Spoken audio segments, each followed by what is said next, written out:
So he is a CMA AIR1 this term, December 21 में. बैठ बेटा. So स्टेज का फियर होगा जरूर इसको, तो हो सकता है पाँव वाँव कांपने लगे अभी थोड़ी देर तक, उसके बाद कंफर्टेबल हो जाएगा बच्चा, क्योंकि सामने एक तो सर के बगल में बैठा हुआ बंदा, नहीं समझे, बेचारे ऐसे ही डरते रहते हैं. So feel comfortable. टुडे बच्चे तुमसे बात करेंगे, तो तुम्हारा एक्सपीरियंस, तुम किस तरह से पढ़ाई क्या क्या किए. आई will be asking questions, you should be answering, या फिर पहले तुम कुछ देर बच्चों को बोलोगे. आई थिंक इसको कुछ देर बच्चों को बोलने देना चाहिए, क्या बोलते हो, या ये नहीं बोल पाएगा. बोल तुम लोग, लेकिन इसको बोलने दोगे. ओके. सो हार्डवर्क से या फ्लूक से? सर हार्डवर्क भी, और sir AR1 luck sir rank hard work. Okay. Question का आंसर है कि रैंक लाना is hard work, but AIR1 is तकदीर. क्योंकि वो जो 2, 4, 5 मार्क्स इधर उधर कोई भी पेपर में किसी का भी हो जाता है, नहीं समझे, वो कोई भी कारण से हो जाता है. और AIR1 का मतलब हुआ कि हर पेपर में अपन को अपना बेस्ट परफॉर्मेंस देना है, कहीं पे भी कोई लूज एंड अपन नहीं छोड़ सकते. सो आई लाइक दिस आंसर. क्या बोलिए तो? नहीं, रैंक लाना इज हार्डवर्क, जो हम लोग आज बात किए कि आई will be working hard for you. आप इनसे पूछिएगा कि किस तरह से हम लोगों ने लॉकडाउन के टाइम पे हार्डवर्क किया, किस तरीके से. आप इसका मैसेज बॉक्स अगर निकालोगे, वो जो व्हाट्सएप है ना, मेरा व्हाट्सएप बॉक्स में इसका आज भी मैसेजेस भरती है. So he was staying in Ranchi. हम लोग 3 महीना या 2 महीना पढ़ पाए थे, 2 या 3 चैप्टर सिंगल एंट्री कर पाए थे, और डिपार्टमेंटल अकाउंटिंग कर पाए थे, ब्रांच आधा कर पाए थे, और वो लगा लॉकडाउन. नहीं समझे. उसके बाद एग्जाम्स हुए नहीं. CMA ने तो एग्जाम ही नहीं लिया. नहीं समझे. बच्चे चले गए अपने अपने घर, ये रांची चला गया. फिर हम लोग किसी तरीके से क्लास स्टार्ट किए.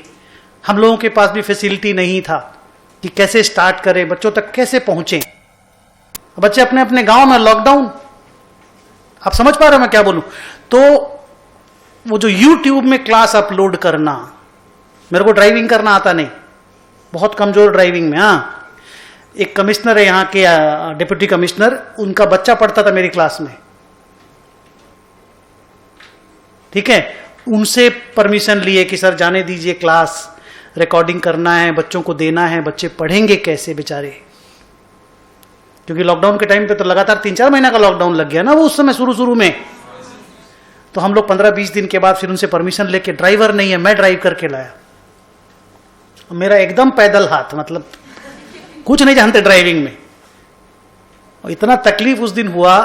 फिर समहाउ आई लर्न. फिर वो हुआ काम, और अपलोड किए हम लोग YouTube में वीडियोज सारे. उसी से क्लास करना सीखा इन लोगों ने. लोग तो बोलते हैं कि ये बच्चे लोग न कॉलेज गए न स्कूल गए. एडवर्टाइजमेंट भी एक तो आता है बड़ा बढ़िया वाला, HDFC बैंक का.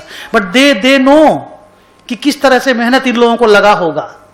एक एक चीज, एक तो एकस्टम्ड होना इस तरह की पढ़ाई के साथ. कभी पढ़े नहीं इस तरीके से. YouTube में पढ़ रहे हैं, फिर क्वेश्चन आंसर सुदर्शन सर से कर रहे हैं. एक एक जना एक एक तरीके से व्हाट्सएप करता है. फिर किसी दिन बोलता है वो जूम मीटिंग कीजिए, वो कीजिए. मेरे को आता नहीं ये सब चीज. हमको तो वो सब चालू करने नहीं आता मोबाइल फोन में जूम मीटिंग वगैरह. मेरा बच्चा ही चालू करके देता था, हाँ पापा चलो आप कर लो. उसकी भी क्लास होती थी ऑनलाइन. तो he knew better to operate Zoom meeting.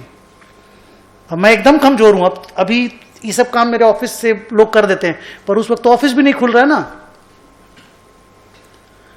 सो ये लोग उस टाइम के बच्चे हैं, उस तरीके से पढ़े हैं, और उसके बाद they are getting AIR1. So we should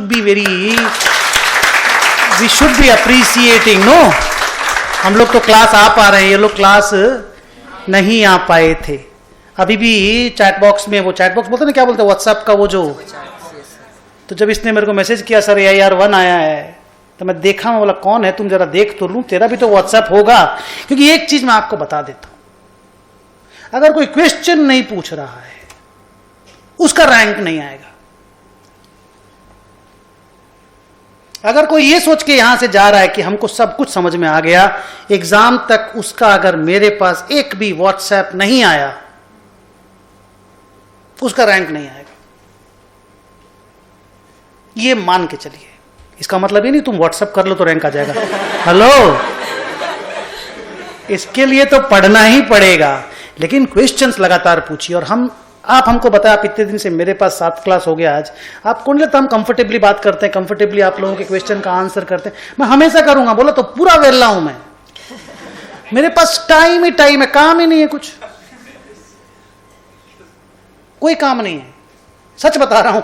आप आराम से मेरे से क्वेश्चन पूछना, लास्ट तक एकदम नवंबर तक साथ में रहेंगे। ये लोग एग्जाम जाने के पहले भी व्हाट्सएप करते थे, अब कॉल तो कर नहीं सकते, इतने सारे बच्चों को कॉल कैसे उठाऊंगा, आप हमको बताइए। तो व्हाट्सएप से ही किसी तरह से जवाब देना, 24 घंटा में टाइम लेता था हमेशा, इतने सारे व्हाट्सएप जमा हो जाएंगे, आप समझिए बात को, एक दिन के बाद जवाब देना। और मैं हमेशा बच्चों को ये भी बोलता हूं कि अगर मैं जवाब नहीं दे पाया तो फिर से मेरे को व्हाट्सएप कर देना, क्योंकि वो ब्लू टिक हट जाता है, वो ब्लू टिक लग जाता है ना उसमें, तो मेरे को पता ही नहीं चलता कि किसका व्हाट्सएप मैंने जवाब दिया, किसका नहीं दिया। तो आप दोबारा व्हाट्सएप कर दीजिए। बट एनीवे, मैं ही क्यों बोलूं, थोड़ा देर ये भी बोले, चलो बात करते हैं। आप लोगों को इससे कुछ भी पूछना है, आप लोग इनसे पूछिए, ठीक है। और जो जो मैंने बोला वो आप लोगों को फॉलो करना है। I will be there till last. और ये भी नहीं कि इसी सेमेस्टर के लिए, एक तो हम लोगों को मेहनत रैंक लाने के लिए करना है, बट एंड तक हम आपके साथ रहेंगे, till I die. Okay, so let's talk to him, let's talk with him. कुछ पहले तुम बोल दे, तुमको जो भी सामने है, सामने जा, डरने का नहीं है, अभी क्या डरना है यार, चला जा सामने। सर ने जैसे बोला कि सर एंड तक साथ रहेंगे, वो एकदम सही बात है। सिर्फ पढ़ाई के लिए नहीं, कुछ भी सर के साथ कुछ मोटिवेशन चाहिए या फिर कुछ भी बात शेयर करना है, कुछ भी बात आप सर से शेयर कर सकते हो, एनी टाइम सर रिप्लाई करते हैं। और थोड़ा टाइम डिले हो गई, राइट, वो तो ऑब्वियस है, इतने सारे बच्चे हैं और ऑनलाइन है, ऑफलाइन है, सब है, तो डिले होता है। बट ऐसा सोच किसके first person to go, sir, हमेशा कि सर के पास जाना है, सर से बात करना है। सर सीनियर मोस्ट टीचर है और सर के पास जैसा नॉलेज है, एक्सपीरियंस है, वो किसी भी टीचर के पास डाउट है, राइट। मेरा तारीफ करने के लिए नहीं बुलाया, नहीं सर, मतलब जो ऑब्वियस बात है सर, मतलब थैंक यू। मैंने सिर्फ डाउट ही नहीं पूछा था, मुझे याद है मैंने सिर्फ डाउट ही नहीं पूछा था। जब एक टाइम आया था कि एग्जाम्स ही नहीं हो रहे थे, पोस्टपोन हो रहे थे एग्जाम्स, तभी भी मैंने मतलब इस बारे में भी कि सर कैसे रहूं सर, मतलब पढ़ाई का मन नहीं हो रहा है, वापस से कैसे पढूं, उसके लिए भी सर से फोन में बात किया। सर हमेशा टच में, कोई भी आंसर सर करते हैं, कुछ भी बात हो तो वो तो है सर। आई रिमेम्बर ये वाला जो एक्सपीरियंस है इसका, ये क्या हुआ, ये सीए में खाली कर रहा है और मैं इसको बोलता हूं यार तू वेस्ट कर रहा है। मैं ये नहीं बोलता सीएमए करना खराब है, जो भी सीएमए के स्टूडेंट हैं वो लोग नाराज मत हो जाना मेरे से, जनरली वो लोग नाराज ही रहते हैं।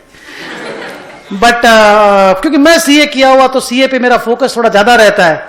बट मैं इसको हमेशा बोलता हूं, अभी भी जब आया तो मैं बोला यार तू वेस्ट कर रहा अपना टैलेंट को, तू सीए में ऑल इंडिया रैंक 1 ला रहा है, तू सीए ट्राई करेगा, तेरा आराम से होगा, फर्स्ट अटेम्प्ट में होगा, सब कुछ होगा। बोला सर शुरू से उस तरह का मोटिवेशन ही नहीं बना शुरू से, और फिर क्लास भी नहीं आ पाए तो इन सब चीजों के बारे में बातचीत भी नहीं हो पाया। तो बोला तेरे को सीए भी करना चाहिए था। और अब सीएमए वालों ने एग्जाम ही नहीं लिया, बीच में सीए वालों ने एग्जाम ले लिया था। फ्रस्ट्रेशन लेवल इसका और हाई, एक बच्चा बेचारा पढ़ रहा है और उसको एग्जाम आप नहीं ले रहे हो। बोला हाँ अभी लेंगे, फिर नहीं लिया। सीएमए मालूम है ना, बहुत लास्ट में कितना दिन के बाद एग्जाम लिया वो लोग, शायद 1-1.5 साल बाद एग्जाम लेगी, 2 साल बाद है, 1.5 साल बाद एग्जाम लिया। तो वो एग्जाम ही नहीं ले। बच्चे बेचारे फ्रस्ट्रेटेड हो जाते हैं। और फिर खास करके देखते हैं कि हम लोग सीए वालों के साथ ट्यूशन पढ़ते थे, सीए वालों का पेपर हो गया, रिमेंबर दैट डे, इसने जब फोन किया था तो हम लोग करेंगे क्या, अब सीएमए वाला नहीं ले रहा, हम क्या करें। हम बोले तू अपना तैयारी कर, जब भी लेंगे अपन को जाकर के बैठना है। बट ये फ्रस्ट्रेटिंग तो देखो होता है नहीं। So anyway the mic is yours. Yes sir. और अगर अकाउंट्स की बात करें तो मेरे को 100 में 92 आया। मतलब हम सर का सिर्फ तारीफ नहीं कर रहे हैं, बट बहुत कम टीचर्स मिलेंगे जो एकदम बेसिक से पढ़ाते हैं।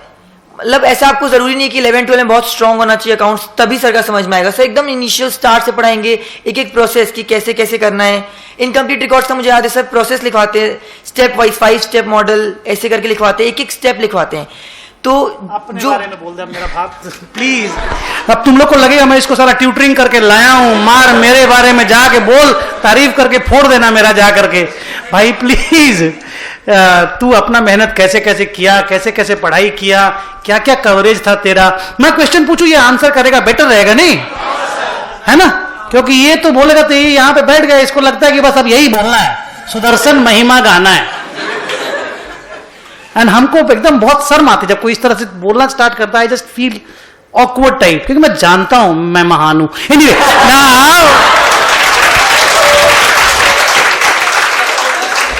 ये लाइटर नोट पे, हाँ हंसाने के लिए, आप भी समझ गए कि ये लाइटर नोट पे था। Thank you. सो अपन पूछते हैं कि एक चीज खाली क्लियर कट बता, स्टडी मॉड्यूल में, जैसे कोई भी ट्यूशन टीचर के स्टडी मॉड्यूल में जितने भी सम, देखो इनके साथ एडवांटेज भी एक रहा कि इन लोगों का एग्जाम देर से हुआ, तो इनको प्रिपरेशन के लिए वक्त ज्यादा मिला, नहीं समझे? अकॉर्डिंगली इसका परफॉर्मेंस एलिवेटेड हुआ। जो एडवांटेज हम लोगों के साथ यानी तुम लोगों के साथ नहीं होने वाला है, दोबारा कोविड आने वाला नहीं है। So don't hope for that and don't want that also, the bad phase no. तो तुम लोग अकॉर्डिंगली सारा पढ़ाई उसी बीच करना है। मैं लेकर के जाऊंगा रास्ता, जैसा भी लेकर के जाना मेरा काम है, वो जस्ट मेरे साथ रहिएगा, कोई दिन भी लूज नहीं करना मैं जो बोलूं उसको। ओके, एक चीज बता कि कोई भी टीचर का, ट्यूशन टीचर का नोट्स में या क्वेश्चन पेपर में जितने सम होते हैं उन सब को करना जरूरी है या नहीं है? नहीं तो रिस्क हो जाता है, मतलब वही सम जो हम छोड़ के गए वही आ गया। अपना तो इतना मेहनत किए 19 सम का, वो 20वां सम का ट्रिक अगर नहीं देखे तो प्रॉब्लम है ना। कम से कम 20वां सम, तेरा क्या लगता है तू किस तरह से कवरेज करके गया था? सर एक बार तो 100% सारा क्वेश्चन करना चाहिए, एटलीस्ट एक बार तो सारा ही होना चाहिए। क्लियर? कोचिंग का जितना भी इंस्टीट्यूट मटेरियल और कोचिंग का एक एक क्वेश्चन एक बार तो होना चाहिए, और उसके बाद उस टाइम पे आपको टिक कर लेना है सारे क्वेश्चंस को कि जी ये इंपॉर्टेंट है और ये बहुत बार आता है। 2 टाइप से आप कैटेगराइज कर लो, रेड पेन और ब्लू पेन, कुछ भी, कि ये बहुत आता है और ये मेरे से नहीं हो पा रहा है, इंपॉर्टेंट है और ये बहुत आता है। तो फिर एग्जाम के टाइम पर बस आपको उतना ही देखना है, 5, 6, 7 ही क्वेश्चन बचेंगे एक चैप्टर में। और हम मतलब सीएमए में क्या होता है, रेगुलर एग्जाम्स होते हैं, गैप नहीं मिलता, तो सिर्फ 6 आवर्स 7 आवर्स रहेगा, तो आप मैक्सिमम कवरेज कैसे कर सकते हो कि आप कॉन्फिडेंट, अगर आप सिलेबस रहेगा कि सिलेबस कंप्लीट नहीं हुआ तो कॉन्फिडेंस नहीं आएगा कि यार मैं तो आधा तो बाकी है, क्या पास होंगे, राइट? तो अगर आप एक चैप्टर है सिर्फ 4 क्वेश्चन करना है, आपने मार्क किया अच्छे से, पहले से अगर ये होमवर्क करके रखा है कि मार्क करके रखा है, तो एग्जाम के टाइम पर सिर्फ मतलब एक चैप्टर में मैक्सिमम 10 मिनट्स, 20 मिनट्स, 30 मिनट्स देना होगा, क्योंकि इतना बड़ा सिलेबस है। तो वो चीज एक ट्रिक है जो फॉलो करना चाहिए मेरे हिसाब से। गुड गुड गुड, बढ़िया ऑब्जर्वेशन। नहीं, एक तो जो सम हम लोगों से नहीं हुआ उसको दोबारा देखना है। जो हम लोगों ने शुरू, अब जैसे मान लो ये मोती वाला सम हम लोगों ने बनाया, ये बच्चा जैसे सम था अभी जो दोनों सम बनाए, ये सम हम लोगों से बन गया आराम से, बिना मेरे हेल्प के ही बना ऑलमोस्ट, नहीं क्या? तो इस तरह के सम को हम लोगों को एग्जाम के टाइम पे रिवाइज नहीं भी करें तो चलेगा। You got it? आज जो 11 नंबर 12 नंबर सम हम लोगों ने बनाया वो नहीं भी रिवाइज करें तो चलेगा नहीं। लेकिन जो डिफिकल्ट सम्स हैं उनका अगर नोटेड रहे, टिक लगाया हुआ, जैसे ब्लू टिक रेड टिक का फंडा दिया इसने, कोई भी एक तरीका रहे हम लोगों के पास कि ये सम ट्रिक है और ये सम एग्जाम के टाइम पे मेरे से मैं पढ़ा बनाते टाइम पे नहीं बना था, उसका अगर एक लिस्ट हो जाए। क्योंकि देखो बेस्ट बात बोला ही कि अगर 100% syllabus on the day before the exam अगर रिवाइज नहीं हुआ तो हमेशा अंदर से डर लगता रहेगा कि यार मेरा तो आधा ही सिलेबस रिवाइज हुआ, मेरा पूरा रिवाइज नहीं हुआ। और मेरा एक्सपीरियंस ये कहता है कि एग्जाम के पहले वाले दिन हर चैप्टर का इसी तरह से 8-10 क्वेश्चन जो भी तुम्हारा टिक लगाया हुआ है उसको अगर आप नहीं करके जाते हो, your performance will dip, it will go down. So you must learn the trick of completing the syllabus on that particular day or before that particular day of the exam, and this is one beautiful trick that this boy has answered us. No, मैंने भी एक तो exam mentoring videos बनाए हैं, उसमें देखिएगा इसी तरह का सिमिलर टाइप का बात मैंने बोला है, जरूर उसको देखिएगा। मैंने बोला आप लोगों को एग्जाम मेंटरिंग वीडियोस के बारे में, ओके 2-3 क्लास के बाद मैं आप लोगों को बताऊंगा। Okay, so that's a nice knowledge, thank you. और क्या क्या बातें हैं मैं पूछूं फिर? और and what about the exam day, मतलब just moment before the exams, जो बहुत सारे बच्चों को एक परेशानी का कारण रहता है, एग्जैक्टली 20 मिनट या 25 मिनट पहले एग्जाम के 20 प्रिपरेशन का बात इसने बताया, 100% सिलेबस कवरेज, ट्यूशन टीचर का, इंस्टीट्यूट का मैट, बिकॉज सी इंस्टीट्यूट एग्जाम ले रहा है, उसका मैट छोड़ के जाओगे ना वो बंबू कर देगा। I am sorry to use this word but you know bamboo normal word use होता है यार प्लीज। सो वो छोड़ेगा नहीं इंस्टीट्यूट, आप जानते हो ये वाला बात। और दूसरी बात, टीचर का मैट अगर आप छोड़ करके जा रहे हो तो आपका कवरेज कमजोर रहेगा। क्लियर? तो दो चीज इसने क्लियर कट बोला, हम खाली एक वर्ड ऐड करेंगे, बस यही दोनों चीज हम बोल रहे हैं पर हम वर्ड ऐड कर रहे हैं। मेरा मैट, अगर आप अकाउंट्स मेरे पास पढ़ते हो तो इंस्टीट्यूट का मैट आरटीपी एमटीपी सजेस्टेड आंसर्स, ये बोलेगा थोड़ी देर के बाद। आरटीपी एमटीपी सजेस्टेड आंसर भी इंस्टीट्यूट का ही मैट हुआ, समझ लो। नहीं समझे? उतना आपका कवरेज एरिया होना चाहिए। और एग्जाम के पहले 100% सिलेबस रिवाइज करने का ट्रिक कैसे डेवलप करना है, we had learn from him. ये बता कि एग्जाम देने के ठीक पहले, सी 90 आप कोई भी पेपर में स्कोर कर रहे हैं, अब 80 70 ज्यादा स्कोर कर रहे हैं, 70 से ज्यादा, तो आप कुछ तो डिफरेंट हैं बाकी बच्चों से, क्योंकि पढ़ते सभी बच्चे हैं। नहीं तो वो 20-25 मिनट पहले क्या करते थे, जस्ट उसके बारे में एक छोटा सा बात। यस सर, सो इसमें बेसिकली एक स्टोरी है। मतलब मेरी स्कूल टीचर है जिन्होंने मुझे टाइम पे बोला था कि अगर एग्जाम के ठीक पहले मोमेंट आप एंटर कर एग्जाम हॉल और आपको ऐसा लगता है कि आप ब्लैंक हो, मुझे कुछ भी नहीं आ रहा, तो बेस्ट फेज है। मैं बोलता हूं क्लास में बेस्ट है, क्योंकि फिर ना वो माइंड आपका उतना स्ट्रांग हो चुका है कि कोई आपका रटा हुआ फिर वो ज्ञान नहीं है, आपका माइंड इतना स्ट्रांग हो चुका है कि हाँ वो कोई भी कॉन्सेप्ट बेस्ड आंसर्स पुट करेगा जब एग्जाम में होगा। तो नर्वस नहीं होना कि यार मुझे कुछ आ ही नहीं रहा। सबको फील होता है 1 घंटा पहले, यार मेरे को तो कुछ ही नहीं आता, सब भूल गए भाई, सब भूल गए। तो उस टाइम पे पैनिक नहीं करना है कि आ नहीं रहा है, वो बेस्ट फेज है, उस पर कॉन्फिडेंट है ना कि हाँ ठीक है ये बेस्ट चीज है मेरे साथ, अच्छा है ना, नहीं आ रहा, अब एग्जाम में आंसर करेंगे हम वैसे। गुड। क्या बोला सुने? सबके साथ होता है, मेरे साथ हो रहा है, कोई अनोखा नहीं है। आज भी जब मैं सीए पास किए कई साल हो गए, अभी आज भी कई बार सपना आता है कि एग्जाम देने जा रहे हैं और कुछ आ नहीं रहा है। आप समझ रहे हो बात को? तो तुम लोगों के साथ ये होगा, कोई प्रॉब्लम नहीं है। चैप्टर कंप्लीट करोगे, चैप्टर का नाम याद नहीं आएगा, नहीं समझे? तो ये सब चीजें होना बहुत नॉर्मल है। बच्चा बोला अगर ऐसा होता है तो घबराने का नहीं है, this is the best phase, you are in a good shape, don't get worried, recover हो जाएगा। जब एग्जाम में लिखने बैठोगे ना, रिकवर हो जाएगा। सबका रिकवर होता है यार, हम लोग का भी हुआ। उस वक्त कंफर्टेबल होकर के एग्जाम का पेपर लिखिए, क्या समझे? अपन को डरना नहीं है, हो रहा है ठीक है, हो गया। उसी वक्त पैनिक आ गया, मार हाथ पांव कांपने लग गया, डरने लग गए, तो गए अपन। बिकॉज माइंड और बॉडी का सॉलिड कॉम्बिनेशन आप वहां रहोगे जब एग्जाम के टाइम पे, तो ही प्रोड्यूस कर पाओगे। तो बॉडी का भी शेप जो है ना उस वक्त ढंग का चाहिए कि हाँ माइंड भी ठीक जगह पे है, हम परफेक्ट बॉडी में भी ठीक है। और रात को अच्छा नींद लेना बहुत जरूरी है, रात को सोना बहुत जरूरी है। पूरा जागा जागा एग्जाम में जाओगे ना, हम बता रहे परफॉर्म नहीं कर पाओगे। Good sleep is very important, very very important.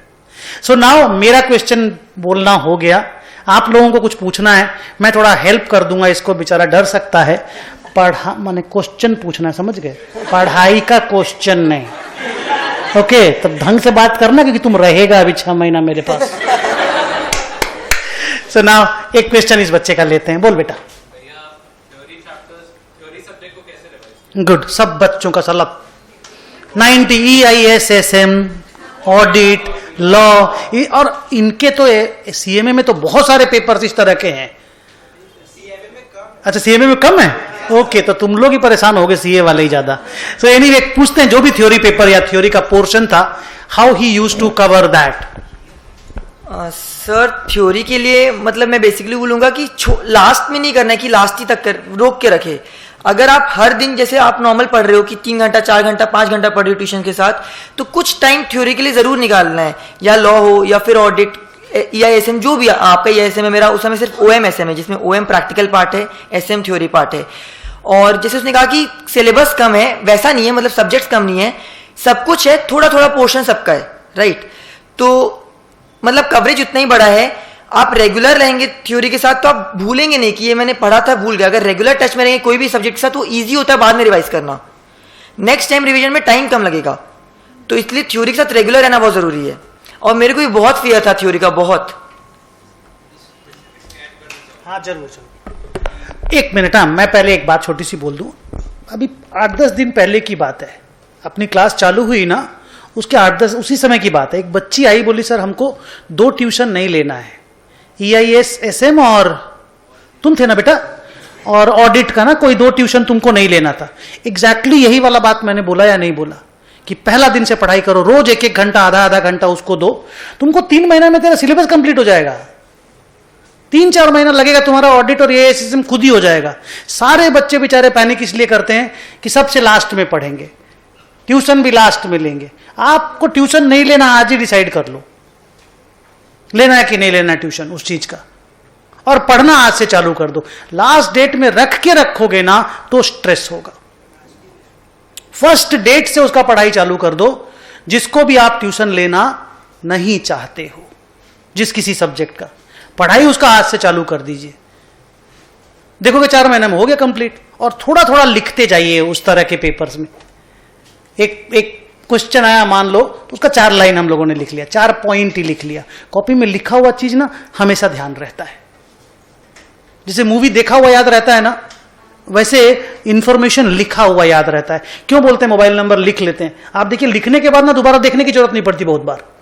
और खाली सुना हुआ चीज ना डबल काम हुआ ना यार, आप सुने भी और लिखे भी, तो डबल बार आपका ब्रेन काम किया ना, तो एक तरह से रिवीजन ही तो हो गया ना। तो वो काम जरूर करिए, थोड़ा मोड़ा पॉइंट का नोट्स जरूर बना लीजिए। और क्लास करते करते भी कोई डिफिकल्ट पॉइंट आया तो मैं कई बार नहीं बोलता हूं लास्ट पेज में ये वाला बात लिख लो, अलग से नहीं बोलता हूं ये वाला बात के लिए। इसका लगातार एक तो प्रैक्टिस रखो। जो भी चीज तुमको नहीं आया, नया लगा, लिख के रख लिया उसको। क्लियर? हाँ, तुम कुछ पूछ रहे थे ना बेटा, बोलो। थ्योरी के लिए आप क्या क्लास 5 महीना 6 महीना जब खत्म हो गया, उसके बाद से अच्छा से फुल फ्लेजेड अप्रोच स्टार्ट की, या ड्यूरिंग क्लासेस ही आप आधा घंटा या 1 घंटा 45 मिनट? मतलब कुल मिलाकर के ये 2 क्वेश्चन है। ये पूछ रहा थ्योरी सब्जेक्ट्स का भी तुम ट्यूशन लिए थे क्या, नंबर 1, जिसमें भी थ्योरी पोर्शन है। 2, जब टीचर पढ़ा रहे थे तुमको वो वाला सब्जेक्ट, तभी से तुम प्रिपरेशन भी स्टार्ट कर दिए थे, या सर जो बोलते थे वही करते थे? Am I correct?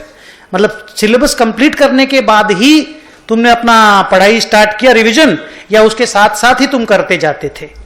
पहले तो ट्यूशन लिया था कि नहीं थ्योरी सब्जेक्ट्स का? सर ट्यूशन तो लिया था, मतलब मैंने ट्यूशंस लिया था। और जो साथ साथ वाला बात है ना, एक क्लास में ना जो कवरेज होता है उसको आपको रिवाइज करने के लिए 10-15 मिनट्स चाहिए एक बार शुरू में। तो एकदम ही छोड़ देंगे जब क्लासेस चल रहा है, तब वापस एकदम फ्रेश हो जाएगा जब 6 महीना बाद शुरू करेंगे। तो थोड़ा थोड़ा रिवीजन, जरूरी नहीं कि पूरे 100% हो जाए। जो उसका सर लोग बोलते हैं ना कि ये इंपॉर्टेंट क्वेश्चन है, ये इंपॉर्टेंट पार्ट है, एटलीस्ट उसको रिवाइज कर लेंगे। एग्जाम क्लास शुरू हो रहा है उसके 15 मिनट पहले, खत्म होने के 15 मिनट बाद, जब भी रात को जैसा भी लगे, जिस टाइम फ्री हो उस टाइम पर, कि वो 15 मिनट रिवाइज कर लेंगे हर एक सब्जेक्ट का। हम जैसे टैक्स मेरे को थोड़ा डिफिकल्ट होता था, तो हम टैक्स का प्रोविजन के लिए क्या करते थे, सर ने पढ़ाया, नेक्स्ट क्लास जब शुरू हो रहा है उसके पहले वो एक बार रिवाइज कर लेते थे, तो कंटिन्यूएशन में चलता था क्लासेस। तो वो बेनिफिशियल होता है, थोड़ा थोड़ा साथ साथ करते रहना है। सो आज का इसका ग्रिलिंग बंद करते हैं, नहीं क्या? बहुत हो गया, इसको परेशान कर दिए हम लोगों ने। We should just clap for him once more, and we should, मैं इंग्लिश बोल रहा हूं, देख रहे हो? हम लोगों को इसको थैंक यू बोलना चाहिए कि इसने मोटिवेट किया हम लोगों को। And we are also charged up. क्या आज ही हम लोगों के यहाँ इस तरह का मोटिवेशन का, इस तरह का मूड बना है कि हम लोग मेहनत करेंगे और रैंक लाने के लिए पढ़ना है। ठीक है, AIR1 तकदीर से आएगा, रैंक लेकिन मेहनत से आ जाएगा। So thank you very much, wish you all the best for your future endeavours. जब भी मेरा सपोर्ट हो, मतलब ये नहीं बोला तुम फाइनल में ट्यूशन मेरे से ले, जब भी तेरा को किसी तरह का जरूरत पड़े, I am there. Take good care बेटा। Thank you very very much, wish you all the best. Welcome बेटा, थैंक यू। चल मैं मिलता हूँ।